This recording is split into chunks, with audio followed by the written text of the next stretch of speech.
Okay, good morning, everyone. We are in our office. Wayne's in his office, and I'm in my home office. And so, as part of CN Magazine's Mental Health Week, as you guys all know, we have been talking. We've had several different guests on and stuff like that. And for Tuesday's guest is Wayne Steer. He is the Fund Development Director at Fresh Start Recovery here in Calgary, Alberta. Hugely successful recovery treatment center. They're actually known nationally for the work that they do. They've won multiple awards and just a really good recovery model. And so I'm excited for you guys to all meet Wayne, and we're going to just be discussing a little bit of mental health this morning. And yeah, so Wayne, thanks for being with us and for being a part of the CN Magazine event this week. And yeah, can you tell us a little bit about yourself? Truly my pleasure, Vanisha. Thank you very much for having me on. So as you mentioned, I'm the Director of Fund Development for Fresh Start Recovery Center. Come February, we'll have been here for 11 years, which is a heck of a long time in it for a fundraiser to be anywhere. I think one of the things that's kept me here is just the heart of the organization and how well-grounded they are and how caring they are, and they really do walk the talk. So with respect to recovery, we're a 12-step based program, and 14 to 16 weeks. But that time is really necessary for the guys to change the bad habits into good habits and really start getting what they need to do in order to get on the path and stay on the path of long-term recovery. Mm-hmm. Now, our executive director, Stacy, most often, probably 95% of the time, will hire people that have lived experience in recovery, especially when they're on the front line, because he believes that they have the most credibility. So if somebody says, well, how would you know about it? If somebody can tell somebody that's in that authority position, can tell them the story of their trauma and their background and how they got out of it through recovery, then there's probably a greater chance that they'll be able to follow and they'll listen and not just look at the vellum on the wall and the bookshelf, although those are important things. But so I'm not of that ilk, so I don't have the lived experience in that regard, so I'm considered to be what they call a normie. But certainly I do have some lived experience with trauma and with overcoming strife and struggle and that sort of thing. And a lot of what I've learned here at Fresh Start has really helped me along that line. First of all, we have a very caring environment here, so I can talk to anybody here, and I think that's one of the best things for self-care, is to have a good network of people that care about you, that you can talk to, that aren't out there to solve your problems, but are just there to listen as sounding boards. And if they have pieces of advice that are really relevant and pertinent to what you're going through and help to give you direction in the right area or right way, then that can be helpful. But often it's just a matter of having somebody that will listen empathetically. And as you speak, oftentimes the solution or a kernel of the solution will come out of your own mouth. So it's just a matter of being able to reflect and be able to talk to somebody and that can be empathetic, that knows and loves you in a safe environment. And I've learned over the years, so years ago, I wouldn't ask for help. I wouldn't reach out. I'm typical male and self-reliant, and I can handle it and I can do it myself. But that's just not the case. Men are just as vulnerable as women are, and I think one of the things that I've learned over time is to embrace that vulnerability and really live it.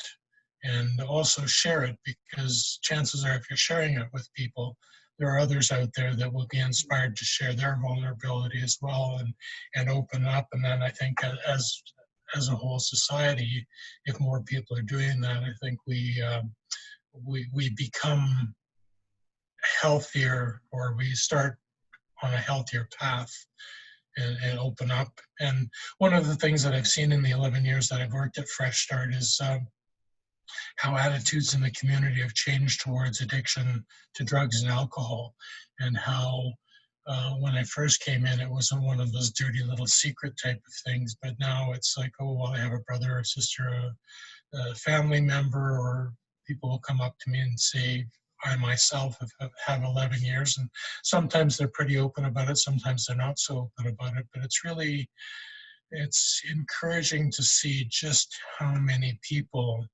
are willing to embrace that, and be vulnerable. Mm-hmm. And Yeah. And as you know, Vanisha, mental health and addiction they're very closely related. So oftentimes people will, if they're manic depressive, they may self-medicate with alcohol, which is a further depressant, or they may self-medicate with some other drug, and the outcome is not desirable. Mm-hmm. Yeah. Mm-hmm.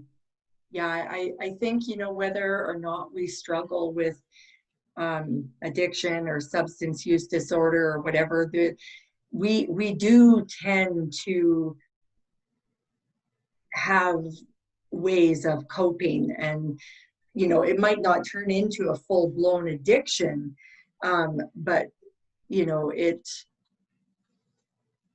there are a lot of things that I think that we do that could be considered unhealthy ways of coping, right? And just wanting to really rush through the pain and rush through the scenario or the situation or whatever it is that's causing that pressure, causing that pain.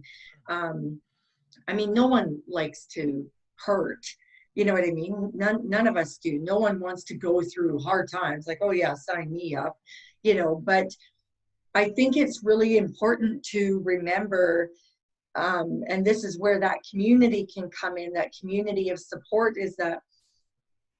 I mean, and it doesn't feel good all the time, but we can actually learn a lot about ourselves going through difficult challenges or difficult situations, whether we've asked for it or not. You know what I mean? And because there's all sorts of ways to like numb out and numb the pain. I mean, we can shop till we drop.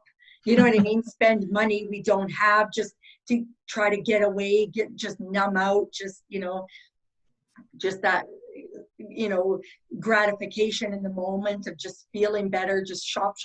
We can turn to just rebound relationships. There's people can just get involved with other relationships, like having sex and stuff like that, just being unsafe and unhealthy in those ways. Drinking is one of those. Maybe you're not really an addict or alcoholic or things like that, but getting into some hard drinking for a time in order to cope. I mean, there's gambling, there's just a total avoidance in any way that we can throw ourselves. Exercising too much could also be another, just throwing yourself into whatever it is just to get away from whatever's happening, right? And working around the clock. Working is a huge one, right? And because it's socially acceptable. Oh, they're a hard worker. They're a hard worker. Look at them work. Oh, yeah. Look at them avoid. Yeah. And that's so true, right? And so I just, and I can relate so much to that too, because I know, like, just some of the things I've been through in my own life, and some of the things that have been, I would say, like the worst experiences that I've ever had in my life that I wouldn't wish on anybody, but they have actually been the greatest opportunities for growth, for self-awareness, for gratitude, for love, just, and I don't know, maybe that has something to do with, just getting to a place in our lives where we learn to surrender and accept and just allow that situation to come in and, in a sense, be a teacher. You know what I mean? Instead of trying to run from it and just hurry up and frickin' deal with this thing and frickin' let's put it to bed. I'm done. Like, I'm done with this frickin' hell in my life. Like, and I have been there a few times too. And before you and I started recording, like, talking, and you work in an addiction treatment center, you see this stuff all the time. Mental health is everywhere, and I mean, if we have a brain, we have mental health. Yes. I mean, let's face it, right? Whether or not we, have, like I said, addiction issues or have been diagnosed with, certain mental illnesses, we still all have mental health issues. Sure. And because that's life. Yeah. You know what I mean? Yeah. And just like how you were talking about, like, even going through a divorce. Yes. Right? That can be rather stressful. It can be very stressful. On many different fronts, and totally. Being frustrated by the process not going ahead as quickly or as efficiently or as we believe it should, and I could go on about that, but I won't. But it's taught me a lot about a lot of different areas, and it's taught me a lot about the legal system. Things that could use tweaking, and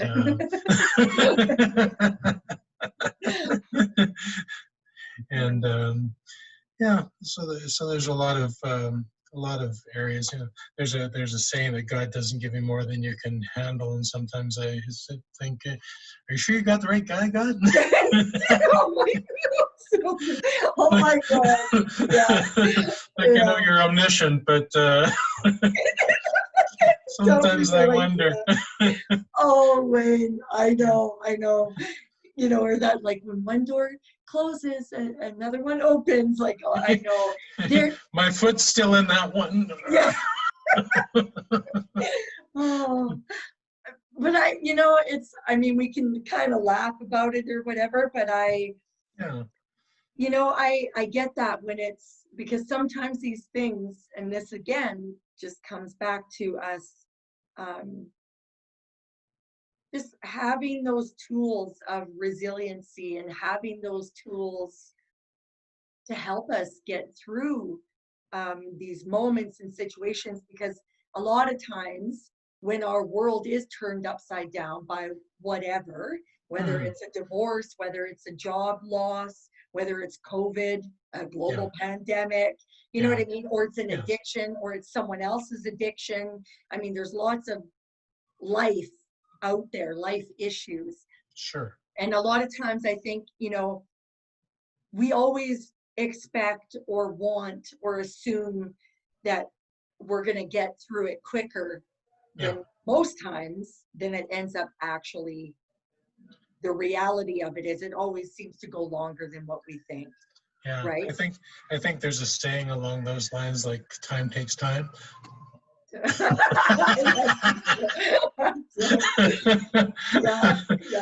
Yeah, and some of those things that being around recovering alcoholics and addicts, I hear a lot of those sayings, and at first sound kind of trite and trivial and off the cuff, and like, but a lot of them are really true, especially when you start peeling back the onion a little bit. And another one is, this too shall pass, but on the surface it sounds like, well, I just get over it. But if the person that's delivering it starts digging down and talking about their story and the strife and the struggles that they encountered over their journey, then it starts to make a little bit more sense and puts it into perspective, and you see, okay, well, in every life you have a few storms, some rain shall fall, but there's always sunshine at the end. It's just a matter of getting through the storms, and some last longer than others. Some may last for 40 days and 40 nights and be overwhelming, but the sun will come up at the end. But one of the things that I really enjoyed about working where I work is meeting so many people that have been through, that are on the long-term path of recovery and really follow the 12 steps. And many of them I consider to be my close friends because they have a high degree of integrity.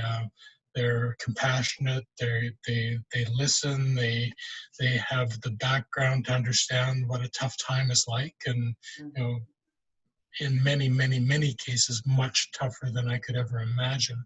But through that, they also offer the hope and the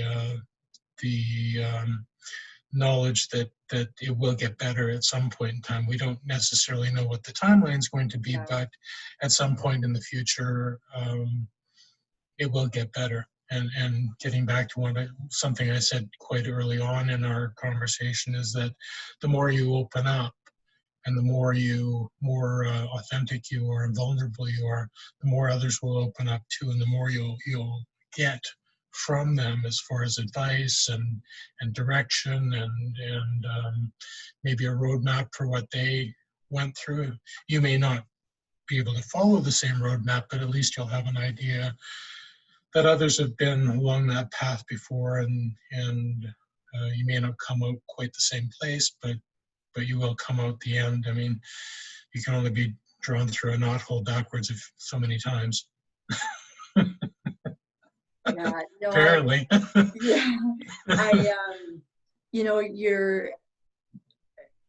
It's so true. Like there's a few things that you've said that when it comes to like the 12 steps, I actually, and I've said this for years, that I totally believe that the 12 steps are good for everybody. You know what I mean? Because we're all powerless, really, at the end of the day over, well, everything, really, everything. Yeah. And, the only person we really have control over is ourselves, and so it doesn't necessarily have to be like an addiction that you're relinquishing that control or that, realizing your powerlessness.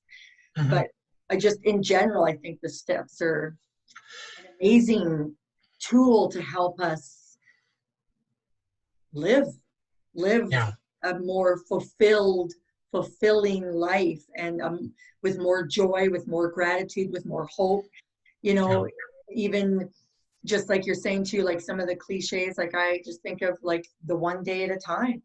Mm-hmm.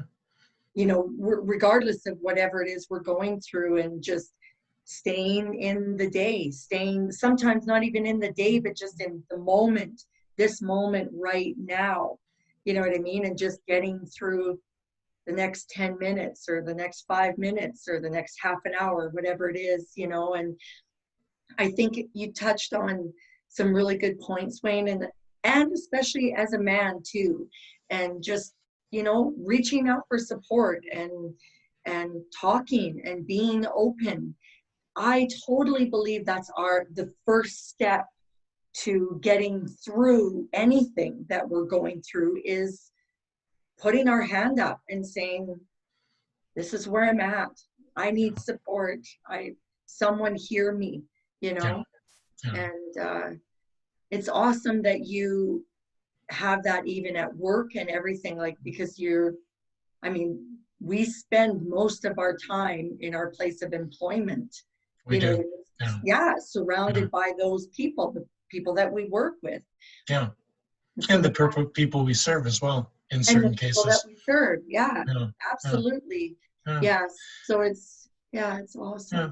But touching on one thing you said, with respect to the 12-step being a way to live your life, a lot of the old timers that I talk to will have said, well, if you look at any of the self-help programs, you'll see elements of the 12 steps either individually or lumped in together. And the more I look back at some of the courses that I've taken, the more I can see that. Like Dale Carnegie, for instance, talks about day-type compartments, which is one day at a time. So, or Charlie Tremendous Jones or Brian Tracy or who else is there? Zig Ziglar, or all these guys, Tony Robbins, and Dr. Wayne Dyer, and there's seven habits of highly effective people, and in all of that they've got elements of the 12 steps, either packaged together or separated.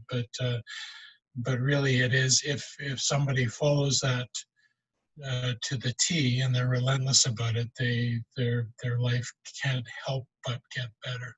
Mm-hmm. And also part and parcel with that, when you surround yourself with people who you want to be like, then you become like them. Mm-hmm. Mm-hmm. Absolutely. Yeah, I totally believe that. Yeah. Mm-hmm. Yeah, it's so true. So as we kind of get ready to close or wrap up our interview, what are some of when it comes to your personal mental health, what are some of the tools that you now lean on that you would like recommend, or that have really worked for you? I just started taking acupuncture within the last 6 weeks or so, and I find that to be very helpful. I try meditating, so sometimes hard to quiet the mind, but I do find some music that's conducive to that, and that helps me relax. I often find that I fall asleep, which is good, because if I'm falling asleep, I'm not thinking about a bunch of stuff. But I know that's not the purpose of meditation, but it does help quiet the mind.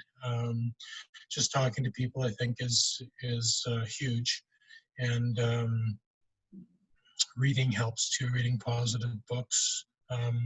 But really staying connected is a huge component of maintaining your mental health. I mean, it doesn't have to be longer, but keep connection with people. I mean, ideally, it's face to face, but if you can't do that, I mean, phone is probably next best. Zoom is, I mean, it has its advantages, but it's a little bit more impersonal. Yeah. But especially when you have like 23 people all over, Yeah. it looks like an extended version of the Brady Bunch or Hollywood Squares or something. Yeah. But I think those are important things. I think prayer and meditation. Well, I might mention meditation, but prayer helps to just being able to focus and identify on what you would like to see. I think gratitude is a huge part as well, learning to be grateful for what you do have, not looking back on the past and lamenting over what you haven't got or what you haven't done, or looking to the future and worrying about what you should or would. I mean, certainly you have to plan for the future, but don't live in the future. And embrace the day as if each day as if it was your last. Yeah, totally. Yeah. Yeah, really learning to live in the moment, Mm-hmm. be in the moment, take in the moment. Yeah, totally, Wayne. And breathe. And what? And breathe. And breathe. Yeah. Breathing's important. Yeah. So last time I checked, yeah. Not overrated at all. Yeah. No, it's so true. It's so true. I've really enjoyed having you on, and I know that all of our listeners, everyone that's been tuning in this week to the mental health, CN's mental health conference, is really gonna, just the authenticity here. Thank you for just really showing up just as you are, and where you're at, like where you're actually at in your life right now. Mhm. you know, and because I think that's important for, well, for all of us too, right? It's just Yeah. to, because a lot of times when we, you know, we do these things and we come on, we, you know, we put on our smiley face and we're like, oh, everything's great. And, you know, it's, I mean, and sometimes it is, Yeah. Yeah. but so, you know, sometimes it's not. And we are actually going through stuff at the, you know, Yeah. at Yeah. that And I time. think there's a quote, I'll butcher it, but it's attributed to Robin Williams, but in essence it says, be kind to everybody because you don't know the journey they're on Yes. and what Yeah. they've been through. Yeah. Yeah, Yeah. that's a loose translation, but Yeah.